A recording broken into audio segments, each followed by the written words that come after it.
Alors bonjour et bienvenue à chacun d'entre vous. Ça nous fait plaisir, René et moi, d'être avec vous aujourd'hui. Le 30 septembre, c'est la grande fête de Saint Jérôme, mais c'est aussi le jour du décès de Sainte Thérèse de l'Enfant Jésus. Et j'ai trouvé un texte qui vient du Carmel et qui nous raconte un peu les derniers moments de Thérèse. J'ai trouvé ça tellement beau que j'ai pensé qu'on pourrait vous le partager, René et moi. Alors, tout simplement, je vais vous lire le texte et René fera la partie de Sainte Thérèse elle-même. Je ne meurs pas, j'entre dans la vie. Comme un voyageur harassé qui titube à la fin de son voyage, Sainte Thérèse de la Sainte Face arrive au bout de son chemin sur la terre. Oui, mais c'est dans les bras du bon Dieu que je tombe. Le 29 septembre, en la fête de Saint-Michel, à midi, Sainte Thérèse dit à Mère Marie de Gonzaï la prière. Ma mère, est-ce l'agonie? Comment vais-je faire pour mourir? Jamais je ne vais savoir mourir. Après la visite du docteur, elle dit encore à la prière. Est-ce aujourd'hui, ma mère? Oui, ma fille. Une sœur dit alors, le bon Dieu est bien joyeux aujourd'hui. Moi aussi. Si je mourais tout de suite, quel bonheur! Après matine, elle joignit les mains pour dire d'une voix douce et résignée. Oui, mon Dieu, je veux bien tout. C'est donc atroce ce que vous souffrez. Non, ma mère, ce n'est pas atroce, mais beaucoup, beaucoup. Juste ce que je peux supporter. Elle demanda de rester seule cette nuit-là.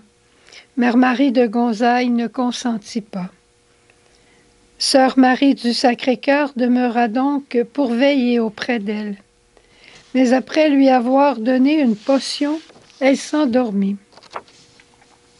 Et quel ne fut pas son attendrissement lorsque, se réveillant, elle vit la pauvre petite tenant toujours dans ses mains tremblantes de fièvre son petit verre, attendant avec patience que sa sœur s'éveillât pour lui remettre sur la table. Au matin du 30 septembre, durant la messe de la communauté, l'agonisante allait. Elle joint les mains et dit en regardant la statue de la Vierge, « Oh, je l'ai priée avec une ferveur, mais c'est l'agonie sans aucun mélange de consolation. Oh mon Dieu, je l'aime le bon Dieu. Oh ma bonne Sainte Vierge, venez à mon secours. Si c'est ça l'agonie, qu'est-ce que c'est que la mort? Ah, mon bon Dieu, oui, il est bien bon, je le trouve bien bon. Oh, ma mère, je vous assure que le calice est plein jusqu'au bord. Mais le bon Dieu ne va pas m'abandonner, bien sûr, il ne m'a jamais abandonnée. Mes petites sœurs, priez pour moi. » Vers 15 heures, au moment où la cloche du monastère sonnait tous les jours pour rappeler la mort de Jésus, assise sur son lit, elle met ses bras en croix pour obtenir un peu de soulagement, s'appuyant sur sœur Geneviève et mère Agnès qui la soutiennent, et elle va chercher très loin sa respiration.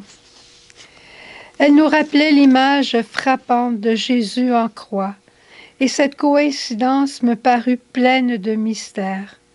Ces plaintes, tout empreintes d'une parfaite conformité à la volonté de Dieu, étaient déchirantes. Comme pour Jésus, Dieu paraissait l'avoir abandonné. Mais voilà que la Sainte Vierge, au chevet de sa toute petite compatissante comme au pied de la croix avec son Fils. Après vêpres, Mère Marie de Gonzaï posa sur ses genoux une image de Notre-Dame du Mont-Carmel. Thérèse la regarda un instant et dit: « Ô ma mère, présentez-moi bien vite à la Sainte Vierge. Je suis un bébé qui n'en peut plus. Préparez-moi à bien mourir. » La prieure lui répondit qu'ayant toujours compris et pratiqué l'humilité, sa préparation était faite. Elle réfléchit un instant et prononça ces paroles. « Oui, il me semble que je n'ai jamais cherché que la vérité. Oui, j'ai compris l'humilité du cœur. Il me semble que je suis humble. » Et elle répéta encore: « Tout ce que j'ai écrit sur mes désirs de la souffrance, oh, c'est quand même bien vrai. Et je ne me repens pas de m'être livrée à l'amour. Oh non, je ne m'en repens pas, au contraire. » Vers 5 heures, sœur Agnès était seule auprès d'elle. Voyant le visage de Thérèse changer tout d'un coup, elle comprit que c'était la dernière agonie. Lorsque la communauté entra dans l'infirmerie, elle accueillit toutes les sœurs avec un doux sourire. Elle tenait son crucifix et le regardait constamment. À un moment, elle semblait avoir la bouche si desséchée que sœur Geneviève, pensant la soulager, lui mit sur les lèvres un petit morceau de glace. Elle l'accepta, en lui faisant un sourire que je n'oublierai jamais. C'était comme un suprême adieu. À 6 heures, quand l'Angélus sonna, elle regarda longuement la statue de la Vierge Marie, comme Jésus regardait sa mère au pied de la croix. Enfin, à 7 heures et quelques minutes, notre mère ayant congédié la communauté, elle soupira. « Ma mère, n'est-ce pas encore l'agonie?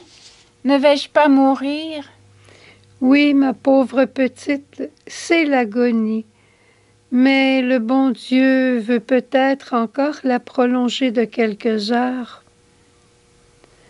Elle reprit avec courage: « Eh bien, allons, allons.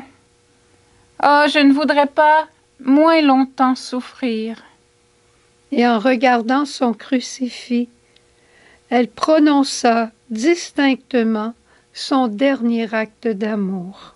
« Oh, je l'aime. Mon Dieu, je vous aime. »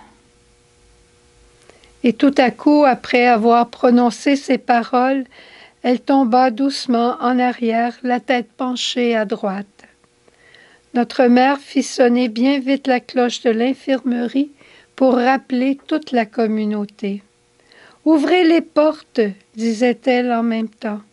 Cette parole avait quelque chose de solennel et me fit penser qu'au ciel, le bon Dieu la disait aussi à ses anges. Les sœurs eurent le temps de s'agenouiller autour du lit et furent témoins de l'extase de la petite sainte. Son visage avait repris le teint de lys qu'elle avait en pleine santé. Ses yeux étaient fixés en haut, brillants de paix et de joie. Après la mort de la servante de Dieu, un reflet de la béatitude éternelle s'imprima sur son visage. Elle avait un sourire céleste. Mais ce que j'ai trouvé de plus extraordinaire, c'est que de ses paupières baissées, fortement closes et serrées, rayonnait une telle intensité de vie et de bonheur que ce n'était plus du tout la mort. Jamais, dit sœur Geneviève, je n'ai revu cela depuis aucune des sœurs que j'ai accompagnées jusqu'à la maison du Père. Je demande au Seigneur aujourd'hui, par l'intercession de Thérèse, que tous et toutes nous soyons libérés de la peur de la mort et que, comme Thérèse, sachant peut-être que nous allons souffrir, l'amour que nous portons à Jésus soit plus grand que la peur de la souffrance. Allons jusqu'au bout et jamais, non jamais, Nous ne regretterons de nous être livrés à l'amour. Au revoir. À demain. C'est le jour de sa fête demain. Jésus.